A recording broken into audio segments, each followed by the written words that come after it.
everyone, welcome to Issues from Twitter. I don't know whether that makes sense, but I just thought of that of having that as a headline. So I just want to differentiate my videos, because I do videos on separate things, even though all of them are basically like politics and current affairs, but they are on different things. So this one, I'm going to name it Issues from Twitter. I wanted to name it I'm a Buff from Twitter, then I'm like, let me just be serious for once in my life. So this one is Issues from Twitter. So basically what I'm going to be doing is that I'll just look at some of the issues that are happening on Twitter or something, and then I'll just do a video on them. I normally do threads before I type, and a lot. Honestly, now I'm so tired, and I talk better than I write. So I can talk, but when it comes to writing, especially if it's all of those, how do you call it, not writing. I love to write here, and I have a way with words, informal writing. But when they come and say report, hey, if you give me one paragraph to write or formal, hey, I'll just be there. I'll be sweating. You know that time in school, when primary school, when you've not read and then they bring exam or something, you just be sweating like Christmas good. That's what I end up doing. Anyway, what I'm gonna be doing, like with this one, I just look at some tweets and then I'll just come and do a video on them and just put them out here instead of just doing threads normally. So the first one we're taking today. First one, it's a tweet from Dr. Dipo Awojide at Ogbeni Dipo, and so he's trying to explain. He says, "My dad was already retired when I left Nigeria to go study abroad in 2010. Assuming he was still in office, I'll be banned from going to study abroad because he works in the presidency. If that ban kit of civil servanting was effected, I just don't see the sense in it." And truly, I do understand with Dr. Awojide in looking at it and saying, hey, it's not the children's fault that their parents are politicians or their parents are civil servants, all of that. But in everything, we have to look at the context. Context is everything. Because he also went on to talk about the fact that even his dad also studied abroad. And then at that time, Nigerian universities were good, because there were some people who were saying that, oh, it's because why then are Nigeria's universities so good? Why are they not studying here? I mean, people go abroad to study. There are people who are in UK who go to other countries to study. There are people who are in US who go to other countries to study. It's a normal thing. People will go out. But the peculiar thing, and that's where I'm talking about context, the peculiar thing that we have in this, our case, is the fact that public education has been sort of like destroyed. And then you send your children abroad while the children of the masses are here. They don't have access to good quality education. And these public schools are no longer, they don't give good quality education. There was a time where people actually sent their children from abroad to come to Nigeria. A lot of Nigerians outside, they will send their children back home to come and get education, whether primary, secondary, or even university, because they were good. But right now, they are not. And we have right now access to good quality education is dependent on the economic status of one's family. And for me, that's the highest injustice that we have in Nigeria. And as long as we do not fix the public education in Nigeria, we're not going to develop, because a lot of talents are being lost. Look at me, for example. My parents, my father lost everything when, I think that was 84 or 85, around ending 84, something like that, or early 85, within those. But his business, everything went down, and we became so poor that even to feed was a big issue. I was in a government school before, and I can tell you, if I had finished from that government school, this is as far back as 1980. I started secondary school in 1984 in Kano. Government Girls Secondary School, Kabo. That was my school. Please, if any of you have ever been to that school or within that time, please, I'm trying to reconnect with the people that had been there. And so I attended Government Girls Secondary School, Kabo. I did Form 1 and Form 2. I didn't finish Form 2. Then I left and I went to BUK South Secondary School, and I started from Form 1. If I had finished from that government school, you won't even see this video. You will never hear of Aisha, because I won't even be able to speak English very well. And that's injustice. A lot of people today, just because their parents are poor, their talent, their intelligence is being wasted. And then we're saying that, oh, there's so much crime in Nigeria. How would there be so much crime in Nigeria? A lot of intelligent people, their minds have been trapped. And you're not an intelligent person, whether you go school and no go school, you still get sense. You go use that sense anyhow. If you not allow me use the sense for better thing. Share. So it's the main issue and the context is the fact that right now the public school system has been destroyed, and the people who are in office, whether public servants or politicians, they are not doing anything about it. And moreover, a good number of them ordinarily, I'm not saying all, there are many people who, even public servants, who are honest, are incorruptible, do the right thing. People, they even make fun of them and all of that. But there are many who are corrupt, who steal from the public funds and everything, and they send their children abroad using those funds, using the funds of the people. That is a crime in itself. And so when all of this issue of, oh, they should ban public servants or politicians from sending their children abroad, that is the reason why they are saying it. It's not that, oh, in a normal context, that shouldn't be an issue. Because, oh, if you want to, you can send your children abroad, because, you know, you also have good quality education right here. My children schooled abroad.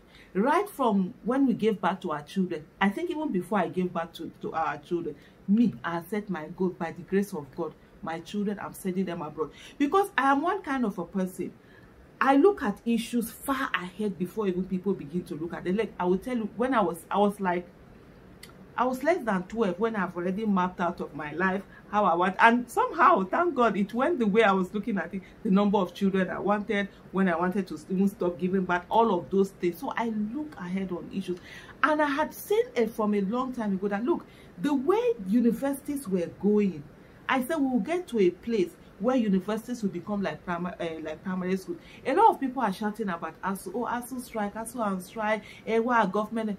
How many times do NUT go on strike and nobody feels anything about it? Because almost all our children, most of us, our children are in private schools. So it's the same thing. And I used to say it then. I said, look, one day ASUU is going to turn out to be like NUT. We're already reaching there where many people don't care because it's not affecting their children, it's not affecting them. So their children are either in private universities or they are schooling abroad. And so when it doesn't affect them, they will do anyhow with it.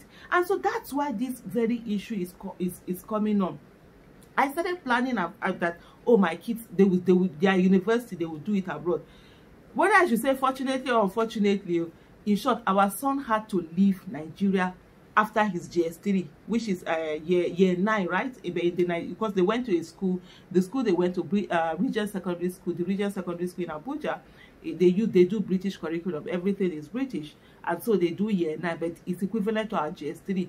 And he started his year 10 in UK at Eccles, New Eccles School, right? But they've changed the name now. There's a new name that the name of the school has changed, and it is a school for children with learning disability, because my son has dyslexia. He's dyslexic. Dyslexia is a learning disability, and if we had left him in Nigeria, guess what would have happened? They would have just been calling him Olodo. All those children, they call Olodo, you can't do anything, and then his life will just be messed up. He'll just be left. So we had to make that painful decision to take him to UK. I was the one that even took it. I remember the day my husband finally went to go and visit our son in UK. I'm digressing a little bit, no, don't mind me, but it's still part of the whole issue. The day my husband went there, my husband called me and said, is this where you dropped our son? That if he was the one, he would have brought back our son, because the new Eccles Hall School is so far away. You get to Norwich, then you now go to Norwich, Norfolk. That's why for me, I'm so Norwich Club, anytime they're in the Premier League, I'm like, hey, that's our team. Norfolk, then you now travel farms upon farms upon farms. You see small villages, but everything is intact here. Small farms upon farms you will travel. Then first of all, it's like about how many hours? I think it's about 2 hours or 2 hours train from London to Norwich, right? From there you now take another train to Eccles. Oh no, it's not all the way to Eccles. Then from there you now take a taxi to the school. It was far. My husband was like, is this where you dropped that? But for me, I was like, I'm ready to ensure that my son has the best and his ability is well taken care of. In Nigeria, they don't care about children with learning disability. There are a lot of children with dyslexia. Nothing is being done about them. So what about the child? And I always say, for me, we could afford to send our children abroad, right? What about the parents that also have children who are dyslexic, they can't send them abroad? That is where government is supposed to come in. Government should have enabling schools for them where they also can be given the right kind of education. Once upon a time, when my son was in Nigeria, we had not even given up on him ever going to university. But he was able to go on. He went there. Even when he was doing his A-levels, my son was doing, he did arts, photography, and media studies. He didn't do all of those maths, either economics or hands-on things. That's all. And his university, when he finished those things, he went to university. What did he read? He read BA filmmaking. That's what my son read in the university. If it was here, they'll be forcing him to do all of those things that he is not capable of doing, and it becomes a major problem. So this is the reason why people are saying that they should stop the children of politicians from going abroad, so that they will not be invested in the issue and then fix the educational system. If a lot of children of who is who are still in public universities, guess what will happen? Most of the children, what will happen? ASUU, they won't leave ASUU like this. They will do something about it. But now everybody is going on about their business. Nobody cares, and things are just going on. And you know what? As I'm doing this video, an idea, I just thought about something that I always talk about, and I think I need to do a separate video on this so that it doesn't become too long and people are bored about this. It's a bit related issue, but it's different.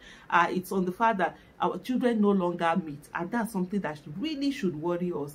The way children used to meet in schools before. Now education is now based on how much money your parents have. That's how you'll be meeting each other in the same school, and that's something that should worry us. So in the context of this tweet that Dikbo did, I feel his pain and everything, but then we need to look at the issues. We need to look at the context under which this is being done. We need to have a place whereby the child of nobody, we can have access to good quality education. It shouldn't be only big for the child of those who are rich. It shouldn't be dependent on the economic status of one's family. It should be public education, primary and secondary school. For me, that's why I am more into primary and secondary school. University, leave it for now. University, let the money that people spend on their children in primary and secondary, let them save it and use it in university. Because if we keep saying that government will fund universities, we will not get the good quality education we are looking for. Let them focus on primary and secondary. Then a lot of people will be educated. We will have those people whose parents cannot afford university. They will get scholarship. Indigent students should be sponsored by their state governors, by their state government, rather their local government, federal government. Even the schools we sponsor, they bring in brilliant people. Rather than this one, a lot of children, primary and secondary school education is being wasted. Then it is still the same people who have sent their children to private school. Some of them that get into this universities. What happened to the children of the poor? As long as we keep throwing them away, we're not going to progress. Our oil, like Dr. Obieze Kwesili will say, the new oil is education. It's not that oil you see. Our manpower, we should be,